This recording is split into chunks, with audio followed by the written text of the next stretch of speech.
मंडळी नमस्कार. आजची घटना खूप धक्कादायक आहे, जी ऐकून कोणीही सुन्न होईल. असे म्हणतात की प्रेम आंधळं असते. ते वय पाहते ना नाती, ना वयाची बंधने. प्रेमाशी संबंधित अशीच एक आश्चर्यकारक व धक्कादायक घटना घडली आहे, जे फक्त म्हणायला प्रेम होतं. खरं पाहायला गेलं तर हा खेळ फक्त वासनेने भरलेला होता. या खेळामध्ये प्रेमाची, नात्याची, माणुसकीची, विश्वासाची आणि एका निरागस आणि निष्पाप बाळाची हत्या झाली आहे. आणि ही हत्या आईसमान असलेल्या सासूने आणि मुलासमान असलेल्या जावयाने केली आहे. नमस्कार मंडळी, स्वागत आहे तुम्हा सर्वांचं.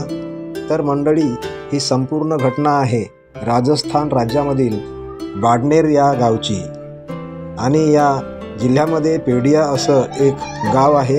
या गावामध्ये एका तरुणीचं लग्न गावातीलच मिलाराम या व्यक्तीसोबत झाले होते. लग्नानंतर त्यांना एक मुलगीही झाली. मात्र काही वर्षांनी मिठारामचे निधन झाले आणि सुनीता विधवा झाली. सुनीताच्या मुलीला जन्मताच ऐकू येत नव्हते व बोलताही येत नव्हते.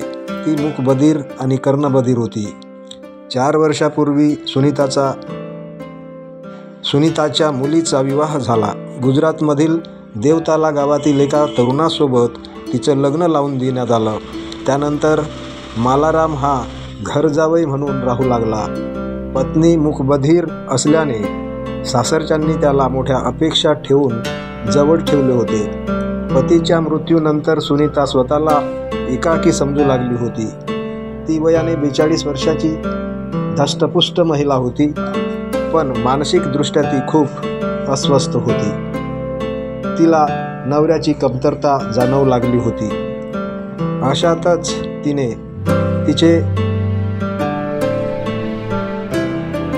तिची नजर तिच्या जावयावरच येऊन थांबली. ती हळूहळू तिच्या जावयाशी म्हणजेच पवारामशी तिचे नाते जवळ करू लागली. पवारामलाही सासू भावनिक ओढ निर्माण झाली. जावईसुद्धा एकांत पाहून सासूच्या जवळ जाण्याचा प्रयत्न करीत होता, कारण सुनीता या वयातही देखणी दिसत होती. त्याच वेळेस सुनीताने त्याच्याकडून आधार मिळवून पाहिला व हळूहळू दोघांमध्ये अनैतिक संबंध निर्माण झाले.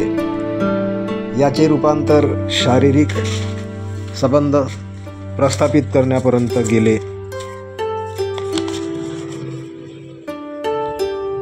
दोघेही एकाच घरात राहत होते, त्यामुळे त्यांना जेव्हा वेळ मिळेल तेव्हा ते एकत्र येत होते. आणि काही महिन्यांनी सुनीता ही गर्भवती झाली. दोघांनाही हे गुपित लपवून ठेवण्याचा प्रयत्न केला, पण गर्भधारणेचे लक्षण सासूच्या शरीरावर स्पष्ट दिसू लागले होते. गावातील काही लोकांनी देखील याबद्दल चर्चा सुरू केली, पण सुनीता आणि पवारामने कुणालाही काहीच कळू दिलेले नाही. काही महिन्यांनी सुनीताने म्हणजे सासूने एका गोंडस बाळाला जन्म दिला. मात्र या मुलाचा जन्म दोघांसाठीच नव्हे तर संपूर्ण समाजासाठी अपमानास्पद ठरणार होता. त्यामुळे या गोष्टीला कोणत्याही परिस्थितीत लपवून ठेवण्याचा निर्णय त्यांनी घेतला. सासू आणि जावई मिळून नवजात बाळाला ठार मारण्याचा अघोरी निर्णय घेतला.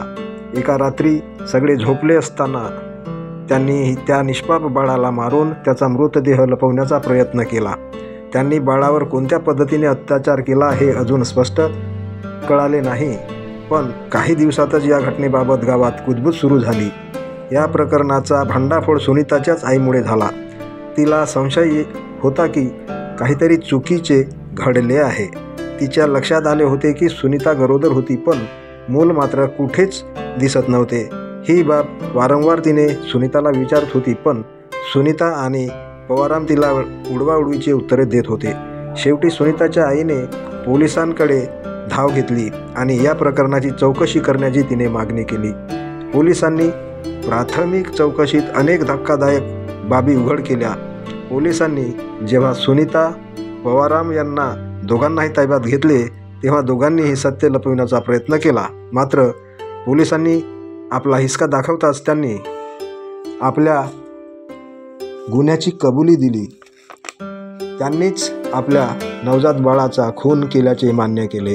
सध्या पोलीस या प्रकरणाचा कसून तपास करीत असून सुनीता आणि पवाराम विरुद्ध गंभीर गुन्हे दाखल झाले आहेत. बाळाचा मृतदेह कुठे आणि कशा परिस्थितीत लपवण्यात आला त्याचा शोध घेतला जात आहे. या घटनेमुळे संपूर्ण गावात संतापाची लाट उसळली आहे. एका आईमुळेच स्वतःच्या मुलीच्या संसारात विष कालवलं, तिच्या नवऱ्यावरच डल्ला मारला आणि सर्वात गंभीर अपराध म्हणजे त्या सासू आणि जावयाकडून त्या नवजात बाळाचा खून करण्यात आला. लोक यावर खूप संताप व्यक्त करत आहेत आणि या प्रकरणात दोषी सासू आणि जावई यांच्यावर कठोर कारवाई करण्याची मागणी करत आहेत.